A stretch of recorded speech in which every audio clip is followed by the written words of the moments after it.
but going against it. Okay, I am walking with Grover Norquist as he prepares, as he is being shown where he goes to get on stage and so forth. So I'm actually out of my range of blogger. Grover, thank you for your time as and giving me the behind-the-scenes look that I don't normally have. We're going to check it out. Where do I go to get on? This will be... Follow this way? Right. Bye, see ya. You can't get in there right now, the door is unlocked, you have to open from the inside. Okay, all right. Backstage, right here. Okay. You'll be probably at the end there, they'll let you in. Get in, unless you are out there. Oh, thanks. Okay, and here's what I'm going to do. I'm going to go out this way. Okay, well, can I show you this other... So here's some behind-the-scenes stuff as we're doing it. Now, Grover, your group is here today, and what will you be talking about and discussing? 9:15, I'm going to chair the panel on tax reform. I have a number of different people talking about different ways to do tax reform. Flat tax, fair tax. I don't know if we... Also an exit and entrance. So okay. Whichever one you want me to meet you at, I'd be happy to either way. This one goes directly down the radio row. There's a back way right there. Okay. Radio or bloggers row. If we want to go there first, then we just come out the way you go in, and I'll take you upstairs. Okay. I guess I'd like to try and do... bloggers row. Okay. Good. All right, and thank you for the access, by the way, for a moment. Thank you very much. Now, this presidential election, and I would maintain, as my own opinion, that this election, more than any other, brings the actual prospect of reform because it was brought up early and it moved the polls. Does that indicate that the American people are finally receptive to real tax reform? I think a couple of things happened. You saw when Herman Cain went from being unknown to becoming wildly popular within the Republican Party was when he said, the present system is deeply flawed. We've got to go to something much simpler and much radically lower in terms of rates. Now, you can argue 999 yes or no, and there are good things and problematic things with it. But what people were reacting to is not the specifics. They were reacting to this has got to be changed, and the change has to be dramatic and big. And so you then had Rick Perry come in with a 20% top rate, and Gingrich with a 15% top rate. I think you're right that because in the Republican primary there was a long discussion of dramatic rate reduction, dramatic tax reform, that's awfully helpful. Now, are we at a point where the American people have come to where you've been for a while? Well, I think that the American people certainly agreed with the position, step one, that we don't raise taxes, period, no tax increase. And as a result of that, in the last year we had $2.5 trillion of spending restraint. Unprecedented in terms of, that I recall.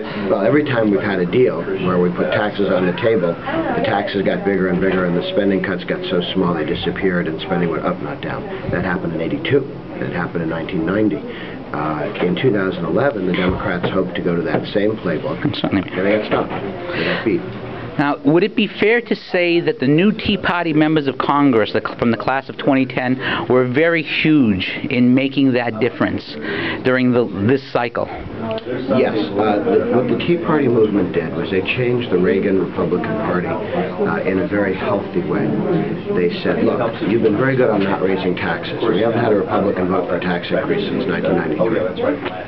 The problem is that spending keeps creeping up, and we're insufficiently focused on spending. The Tea Party reacted correctly and poorly to Obama's massive spending increases, this wall of massive spending increase that hit coming in 2009, 2010. And people said, this is crazy. And so Republicans said no to earmarks. Republicans said, we had, for the first time, overall spending was even year over year. That hadn't happened since maybe the Korean War ended. If then. So there's been a very, very real focus on bringing down spending. Now, the presidential candidates, with the exception of Ron Paul, which is very odd for a CPAC, are going to be here. Do you expect to hear them toe the tax line? Yes, I think all of them will be making it clear that they oppose any tax increase and they want serious reform. Ron Paul, of course, was invited. He's in Maine, right, working on caucuses, and his son, Senator Rand Paul, spoke for him. So he is here not just in spirit, but corporally. So and of course, all of them were invited. Just Ron Paul's actually running for president. Well, the fact that he's not coming and campaigning indicates that he means it. that's a.